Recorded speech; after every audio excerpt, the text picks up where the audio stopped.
Hello বন্ধুরা, আজকে আমাদের আবার হিস্ট্রি প্র্যাকটিস সিরিজ 6 নম্বর এসে উপস্থিত। আজকের প্রথম প্রশ্ন হচ্ছে যে কোন মোগল সম্রাট জিজিয়া কর পুনরায় চালু করেন?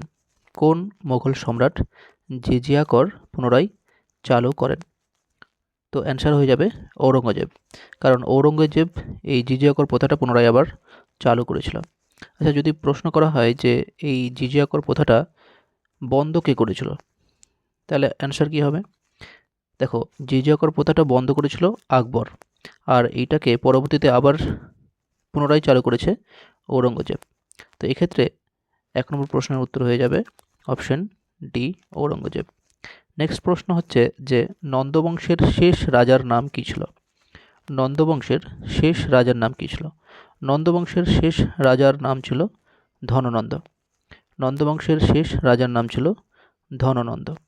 কিন্তু যদি বলা হয় যে নন্দবংশের প্রথম রাজা কে ছিল, তাহলে বলতে হবে যে নন্দবংশের প্রথম রাজা ছিল মহাপদ্মনন্দ, যিনি খ্রিস্টপূর্ব 4র্থ শতকে কী করেছিল, মগধে এই রাজবংশের কিন্তু প্রতিষ্ঠা করেছিল।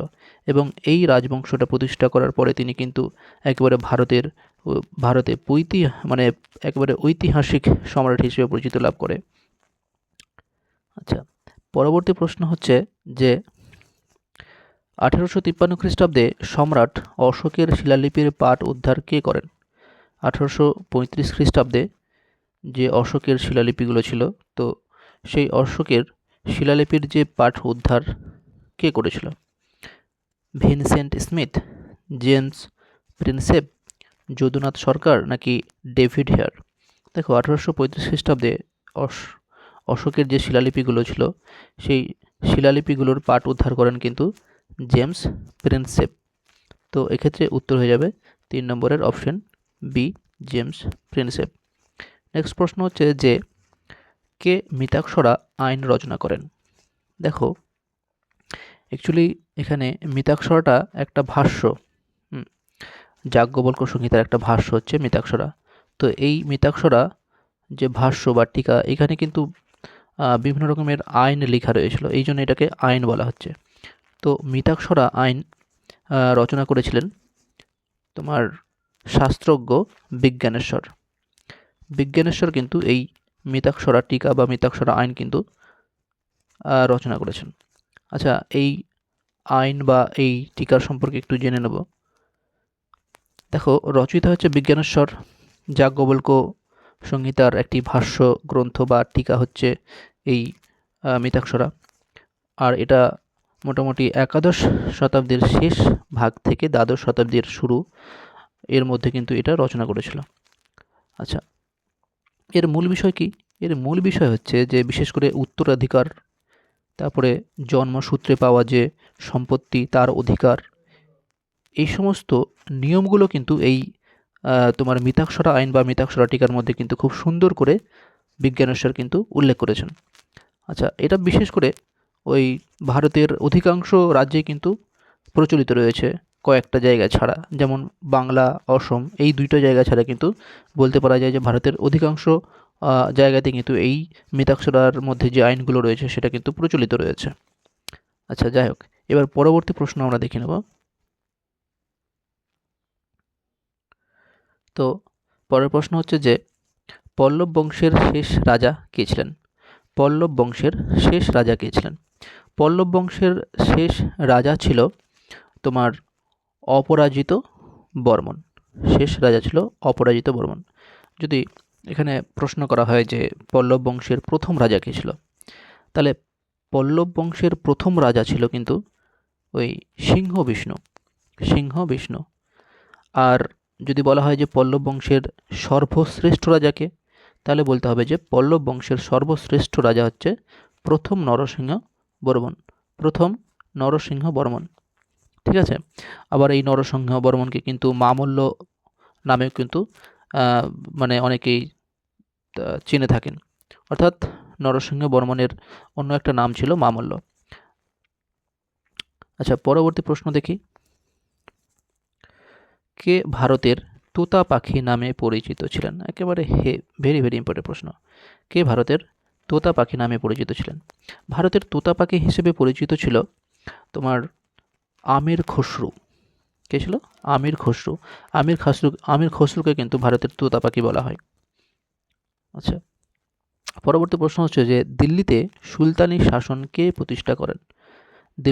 দিল্লিতে সুলতানি যে শাসন ব্যবস্থাটা যে শুরু হয়েছিল, হ্যাঁ, তো এই দিল্লিতে সুলতানি শাসন ব্যবস্থাটা কে প্রথম প্রতিষ্ঠা করেছিল? কুতুবউদ্দিন আইবক, সুলতান মাহমুদ, মোহাম্মদ বিন তুগলক নাকি মোহাম্মদ ঘুরি? তাহলে কে? দেখো, দিল্লিতে সুলতানি শাসন ব্যবস্থাটা কিন্তু প্রতিষ্ঠা করেছিল কুতুবউদ্দিন আইবক। কুতুবউদ্দিন আইবক। তো 7 নম্বর প্রশ্নের অ্যান্সার হয়ে গেল option A, Qutbuddin Aibak. Next প্রশ্ন হচ্ছে যে কে লাখ বক্স নামে পরিচিত? দেখো, লাখ বক্স বা লাখের বাক্স এটা আমরা যদিও এর আগেও প্র্যাকটিস করেছি। তো কুতুবউদ্দিন আইবক কিন্তু লাখ বক্স নামে পরিচিত। কেন? কারণ তিনি প্রচুর পরিমাণে ধন সম্পত্তি কিন্তু দান করতেন, এই জন্য তাকে কিন্তু লাখের বাক্স বা লাখ বাক্স কিন্তু বলা হয়। নেক্সট প্রশ্ন হচ্ছে যে খলজি বংশের প্রতিষ্ঠাতা কে? খলজি বংশের প্রতিষ্ঠাতা কে? খলজি বংশের প্রতিষ্ঠাতা ইলতুৎমিশ, জালাল, এখানে দেখো নামটা অ্যাকচুয়ালি ভুল হয়েছে, যে জালালউদ্দিন খিলজি হবে এখানে। আচ্ছা, আলাউদ্দিন খিলজি, হুসেন সেন, কোনটা? খলজি বংশের প্রতিষ্ঠাতা হচ্ছে অ্যাকচুয়ালি জালালউদ্দিন খিলজি হবে এখানে অ্যান্সারটা। ওকে, আর যদি বলা হয় যে খলজি বংশের সবথেকে শ্রেষ্ঠ রাজা এবং সবথেকে শক্তিমান রাজা কে ছিল, তাহলে কি হবে? তাহলে দেখো, খলজি বংশের প্রতিষ্ঠাতা হচ্ছে আলাউদ্দিন খিলজি, কিন্তু খলজি বংশের প্রতিষ্ঠাতা হচ্ছে জালালউদ্দিন খিলজি, কিন্তু যদি বলা হয় যে খলজি বংশের সবথেকে শ্রেষ্ঠ রাজাকে, তো খলজি বংশের সবথেকে শ্রেষ্ঠ রাজা হবে আলাউদ্দিন খিলজি।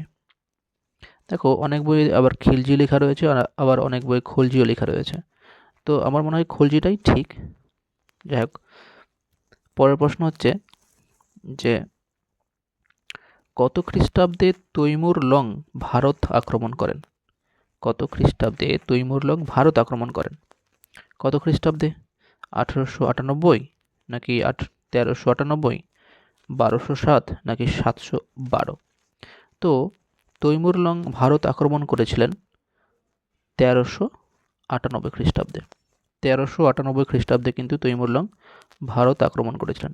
তালিকোটার যুদ্ধ কবে হয়েছিল? তালিকোটার যুদ্ধ কবে হয়েছিল? 1556 খ্রিস্টাব্দে, 1526 খ্রিস্টাব্দে, 1564 খ্রিস্টাব্দে, 1565 খ্রিস্টাব্দে, কোনটা? দেখো, তালিকোটার যুদ্ধ হয়েছিল কিন্তু 1565 খ্রিস্টাব্দে। আচ্ছা, 1556 খ্রিস্টাব্দে কী হয়েছিল তোমরা কমেন্টে কিন্তু জানাবে, কারণ এটা আমি এর আগে প্র্যাকটিস করিয়েছি। নেক্সট বলছে পানিপথের প্রথম যুদ্ধ কবে হয়েছিল? পানিপথের প্রথম যুদ্ধ কবে হয়েছিল? পানিপথের প্রথম যুদ্ধ 1526 খ্রিস্টাব্দে হয়েছিল, 1556 খ্রিস্টাব্দে হয়েছিল, 1570 খ্রিস্টাব্দে হয়েছিল, নাকি এই কটার মধ্যে কোনোটিই নয়?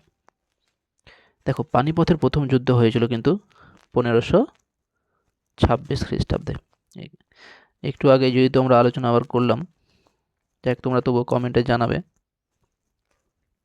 আচ্ছা, পরবর্তী প্রশ্ন হচ্ছে যে কে ফার্সি ভাষায় রামায়ণ রচনা করেন? একেবারে খুব খুব ইম্পর্টেন্ট প্রশ্ন।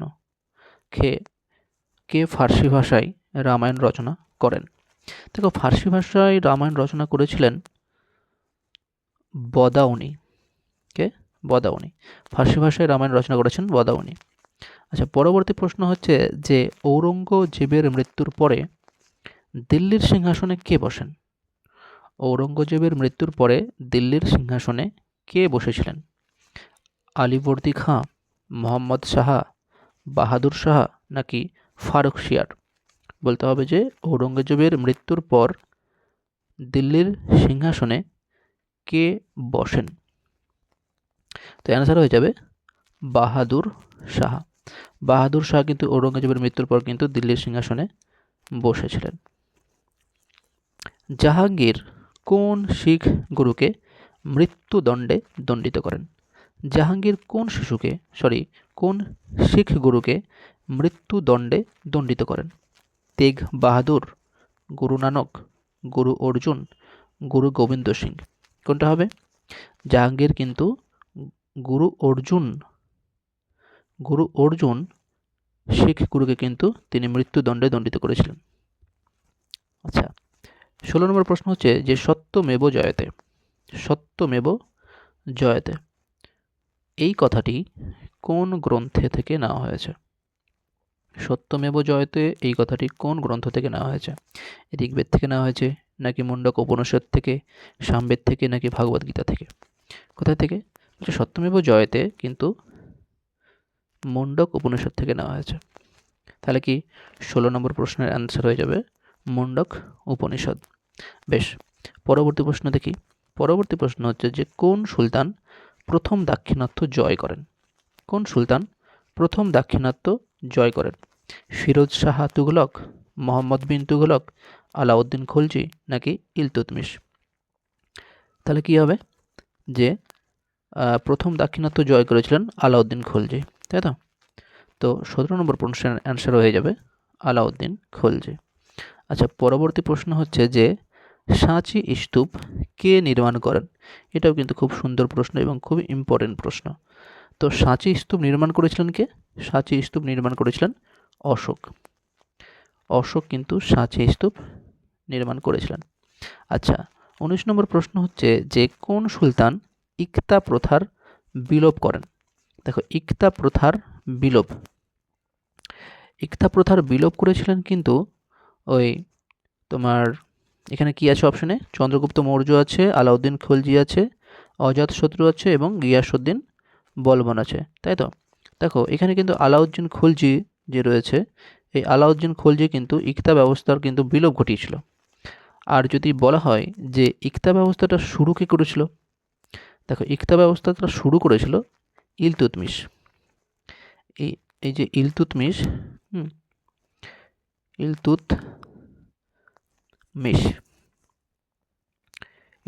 কিন্তু ইকতা ব্যবস্থাটা শুরু করেছিল, আর ইকতা ব্যবস্থার বিলোপ ঘটাছেন কে? আলাউদ্দিন খলজি। বেশ, নেক্সট প্রশ্ন হচ্ছে যে কার উপাধি ছিল কুনিক? এখানে 4টা অপশন রয়েছে, বলতে হবে যে কার উপাধি ছিল কুনিক। কনিষ্কের, হর্ষবর্ধনের, অজাতশত্রু, নাকি বিম্বিসারের? দেখো, অজাতশত্রুর কিন্তু উপাধি ছিল কুনিক কিন্তু অজাতশত্রুরই উপাধি ছিল। আচ্ছা, পরবর্তী 21 নম্বর প্রশ্ন হচ্ছে যে বাংলার প্রথম নবাব কে ছিলেন? বাংলার প্রথম নবাব কে ছিলেন? আলীবর্দী খাঁ, সিরাজউদ্দৌলা, মুর্শিদ কুলি খাঁ, নাকি মীর জাফর? তাহলে বাংলার প্রথম নবাব ছিলেন কিন্তু মুর্শিদ কুলি খাঁ। বাংলার প্রথম নবাব ছিলেন মুর্শিদ কুলি খাঁ। এখানে একটা আর অন্যরকম প্রশ্ন হতে পারে যে এরকম প্রশ্ন হতে পারে যে বাংলার এভাবে প্রশ্নটা হতে পারে যে স্বাধীন বাংলার নবাব ছিলেন কে?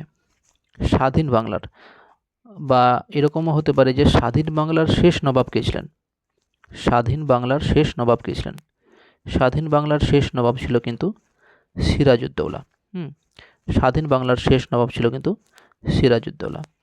আচ্ছা, এর পরবর্তী প্রশ্ন কি হবে? পরবর্তী প্রশ্ন হচ্ছে যে সূর্য সিদ্ধান্ত নামক গ্রন্থ কে লিখেছেন? এটাও কিন্তু খুবই ইম্পর্টেন্ট প্রশ্ন। সূর্য সিদ্ধান্ত নামক গ্রন্থের রচয়িতা কে? দেখো, সূর্য সিদ্ধান্ত নামক গ্রন্থের রচয়িতা হচ্ছে আর্যভট্ট কিন্তু সূর্য সিদ্ধান্ত নামক গ্রন্থ কিন্তু তিনি লিখেছেন। আচ্ছা, 23 নম্বর প্রশ্ন হচ্ছে যে কোন সুলতান সিয়াসাত মৃত্যুদণ্ড প্রথা, যেটা এই সিয়াসাত নিষিদ্ধ করেন? কোন সুলতান সিয়াসাত নিষিদ্ধ করেন? ফিরোজ শাহ তুগলক, নাকি ইলতুৎমিশ, মোহাম্মদ বিন তুগলক, নাকি আলাউদ্দিন খলজি? তাহলে কি সিয়াসাত যে ব্যাপারটা, অর্থাৎ মৃত্যুদণ্ড প্রদান করার যে ব্যাপারটা, সেটা একেবারে নিষিদ্ধ করে ফেলেছিল কে? ফিরোজ শাহ তুগলক। তাহলে অপশন হয়ে যাবে এ, অর্থাৎ ফিরোজ শাহ তুগলক। পরবর্তী প্রশ্ন হচ্ছে যে মগধের সিংহাসনে হর্যঙ্ক রাজবংশের প্রতিষ্ঠাতা কে ছিলেন? মগধের সিংহাসনে হর্যঙ্ক রাজবংশের প্রতিষ্ঠাতা কে ছিলেন? তাহলে চন্দ্রগুপ্ত, হর্ষবর্ধন, অজাতশত্রু নাকি বিম্বিসার? তাহলে এখানে অ্যান্সার হবে কি মগধের সিংহাসনে হর্যঙ্ক রাজবংশের প্রতিষ্ঠাতা কে করেছিল? বিম্বিসার। আচ্ছা, তাহলে 24 নম্বর প্রশ্নের উত্তর হয়ে যাবে বিম্বিসার। নেক্সট প্রশ্ন হচ্ছে যে কোন সুলতানের রাজত্বকালে সেনাবাহিনীর সদস্যদের নগদ মুদ্রায় বেতন দেওয়ার যে প্রথাটা সেটা চালু হয়? কোন সুলতানের রাজত্বকালে সেনাবাহিনীর সদস্যদের নগদ মুদ্রায় বেতন দেওয়ার প্রথা সেটা শুরু হয়েছিল আলাউদ্দিন খুলজির রাজত্বকালে। ঠিক আছে, তো আলাউদ্দিন খুলজির রাজত্বকালে কিন্তু তোমার সেনাবাহিনীর যে সদস্য ছিল তাদেরকে কিন্তু নগদ মুদ্রায় বেতন দেওয়ার সিস্টেমটা কিন্তু শুরু হয়েছিল। তো আজকে এই পর্যন্তই। আজকেও কিন্তু 25টা প্রশ্ন।